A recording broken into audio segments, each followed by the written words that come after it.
So I'm Marie. I'm a coordinator for Sunrise Somerville Youth.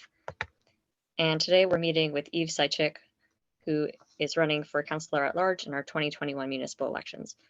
We're going to ask a few fundamental questions relating to Sunrise's mission, which is climate justice. For each question, you'll have 2 minutes, except for the intro, which is 4 minutes, and we'll warn you visually and in the chat at 30 seconds remaining. If you're speaking when time is up, the host will mute you, and the questions will be in the categories energy, infrastructure, racial justice, and education. We'd appreciate it if you didn't share the questions to keep things fair for all candidates. So the first question is just an intro. So that's pronouns, past leadership and job experience, what you've done to address climate issues in the past, and why you're running for office. And I'm going to put the questions in the chat. Okay, I'll just jump in then. That's all right. So yeah, thank you for having me. No, it's great. I'm really excited that there's a Sunrise chapter at Somerville High. My background, I'm Eve Seitchik. I use they, them pronouns. I'm running for city council at large. And yeah, my background in activism, sort of my political home is in Socialist America, which I help run. Yeah, a kind of animating thing for me is sort of eco-socialist approach to climate, because it's such a overwhelming issue, and it seems to be this thing that capitalism and like our society is running up against, and a fundamental inability to cope with it under the current system and to make the sort of changes that we need. So that's been an organizing principle of my work in DSA and also like of this campaign. So my campaign is 3 main planks.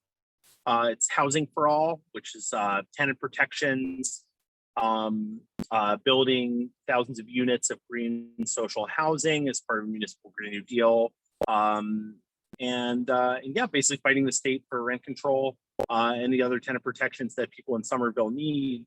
And then the other planks are defunding the police to sort of reimagine public safety in our community, reduce over-policing of communities of color and working class communities in our city, and use that money to reinvest it in real community needs. So that includes like things like safe injection sites, housing, food security, and the municipal Green New Deal, which is the third point. So yeah, I mean, I want to work with movement partners like Sunrise to develop this, but like sort of draft kind of program we have here is to look into sort of all the ways we can do like free public transit, whether that's things like looking into what Boston's done, like paying the MBTA basically for what the revenue they would get from a bus line, so you just don't have to beep your card to get on it, to things like local transit, and or just buying everybody who needs one in Somerville a Charlie card, like my comrade Jeevan has suggested in Somerville. But that's also paired with kind of a broader program on climate, including things like green stormwater and infrastructure upgrades, citywide network of protected bike lanes, building again like carbon neutral social housing to alleviate the housing crisis, while like improving the emissions from buildings, which are a big thing. And yeah, and also things like more experimental programs like geothermal microgrid pilots that can help provide a just transition to gas workers and pipe fitters who like have skills that have been used in fossil fuel infrastructure, but also work for geothermal. So yeah, that's the I guess that's kind of my overall program. In terms of my approach, I think I really am, I guess I have a kind of awareness that these programs like a citywide Green New Deal or like directly building housing and using the city's bond capacity to do that aren't things that the sort of like developer friendly political establishment in Somerville wants to do. Like they don't want to spend millions of dollars out of our $200 million budget on social programs, green upgrades, climate preparedness, and open space, right? They want to kind of give gifts to the already wealthy and powerful, and sort of lend an ear to the folks who've always had an ear at City Hall. So to me, it's clear to me that we're going to need like a broad, multiracial, like fighting movement approach where like thousands of people all over Somerville some of whom are organizers and some of whom are just regular people, like can be activated to participate directly in politics and fight for these proposals on the ground. And that's really, to me, since I understand that capitalism can't be the long-term solution for climate, fighting these fights and building that movement is is the key part really of my like kind of anti-capitalist approach, and just building people power that can win the things we need and win a sustainable future. So that's it. Thanks.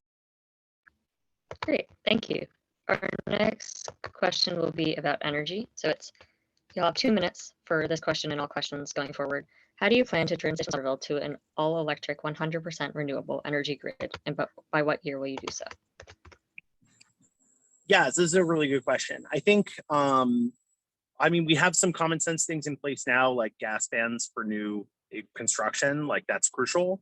I think we need to look into, there's the big problem, right, is that 60% of Somerville rents, which is not a problem, which is good. The problem is that it's difficult to induce their landlords to make the kind of sustainable upgrades and energy upgrades that are necessary to like accomplish our transition to like a carbon neutral city, right? So I think the key thing is to organize and fight for all legal means that we can use at the city level, but also to get the powers we need from the state and make the case for this to get the kind of retrofits and upgrades that we need in our housing stock. But the city can also do that directly in things like schools and new housing that we build in city buildings, and making sure that they're electrified, that they're sustainable, and that they're carbon neutral. So I think for me, it's about using the leverage we have as the community and our kind of movement approach to push for electrification and sustainability overall. So there you go. Great. Moving on to the next category, which is infrastructure. Many decisions about public transportation are made at the state level. How do you believe Somerville should engage with public transit?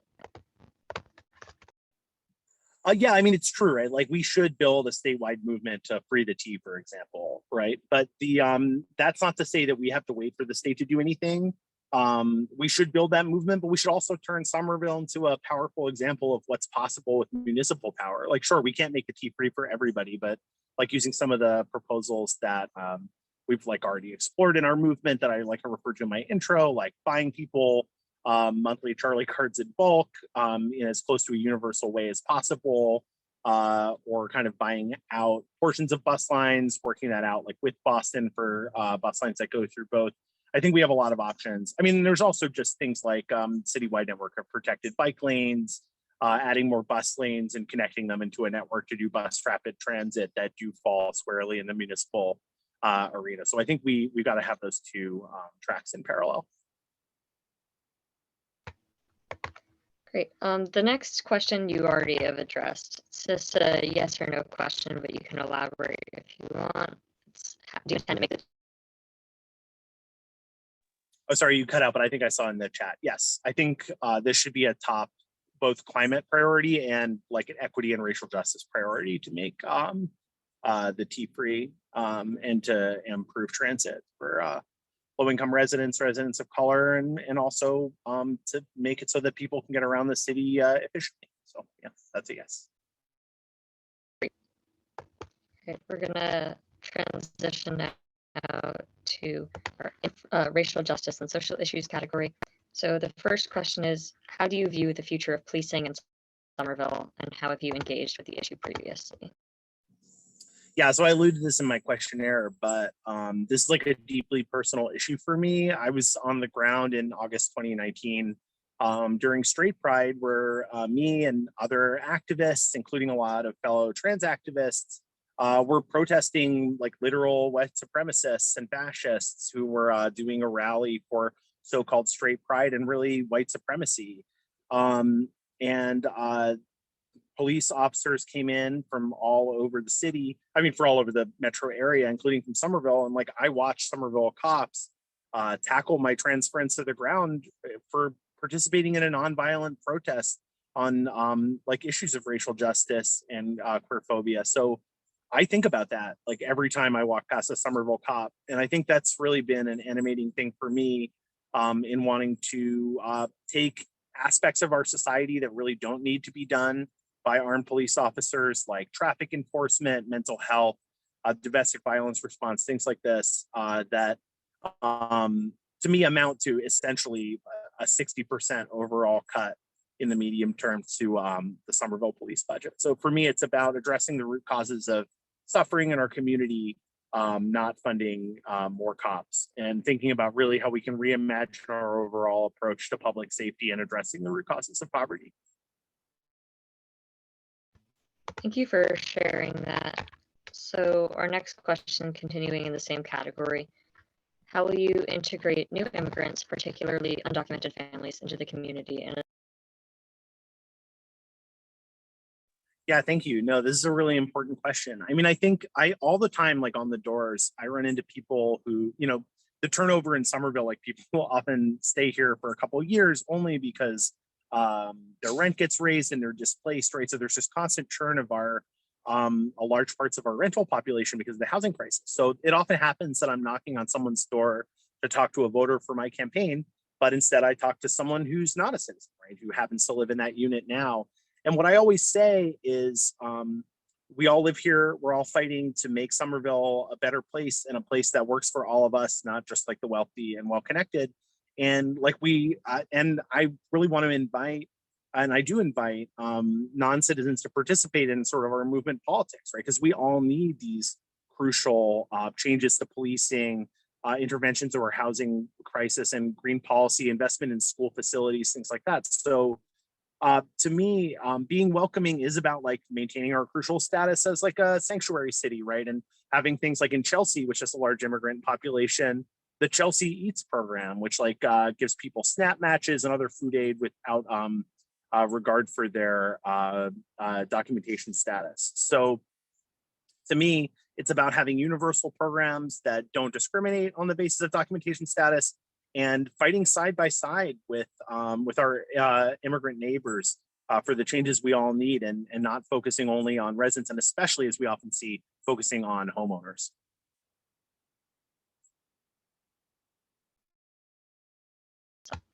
thank you. So we're going to move on to our final category, which is education. The first question is a yes or no question, but you can elaborate if you want. Will you adapt the Somerville High School vocational program to include green job training, like solar panel installation, adapting buildings and infrastructure to be more sustainable, etc.? We know that a lot of these decisions are made by the school committee, but to the extent that the city council has. Yeah, that's a yes, definitely. I mean, I think I wish that like union jobs in the trades has been presented to me as a young person as like a real option. I think we really need to emphasize that, because those are like, I work in tech and I make a living wage and I went to college, but like my working conditions are terrible because I'm in a non-union sector and I really don't have any say over my workspace. I think giving young people in Somerville the skills they need to get into like good union jobs and making sure that those jobs are there for them is absolutely essential. And yeah, another thing I think just on this is that sometimes you hear city councilors say, oh, that's like a school committee thing. Well, that was really frustrating to me when I was in the fight to get the para educators paid more than $20,000 a year, which is not a living wage really anywhere in the state, but certainly not in Somerville, because like you're an elected political leader in your community, and it's important for you to step up and lead and speak out and organize for the issues that are important. I don't think we have to stay in our lane just because you don't want to have to, say the wrong thing to someone that may make them angry. It's like, it's important to stand up for your values. And for me, this is a value, whether that's directly in city council's remit or not.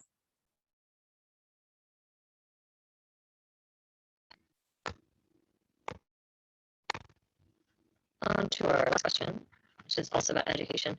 How can public schools prepare students for their future in a world facing? That's a really good question. I mean, I think groups like Sunrise Somerville Youth, right, like provide an important place. I think one thing I found in my education is I wasn't, ultimately schools have a way of preparing people for like the workforce and the next step in their life, right? And I think it took me until after I was out of school and after I was out of college to really find like outlet for activism and for the changes that I knew we had to make and fight for, which, the powers that be don't want people to really spend their time and energy and thought on because they don't want to be challenged. So I think definitely like student groups and student life in school plays a big role in that. Also the kind of like science and just critical education, just investing in schools and making sure that every student has the support they need through like special education, para educators, and just like our overall problem in our society of a need for more school funding just to prepare people for the difficult world we're faced with. And we've always been faced with, but with climate that brings new challenges as well. I also think the vocational programs you alluded to are crucial too, just to prepare people for the green jobs that we need to carry out the Green New Deal and to make it clear that those options are available and to make sure those jobs are well-paying and sustainable. Well, that was our last question. So thank you for your time. I'm gonna stop recording now.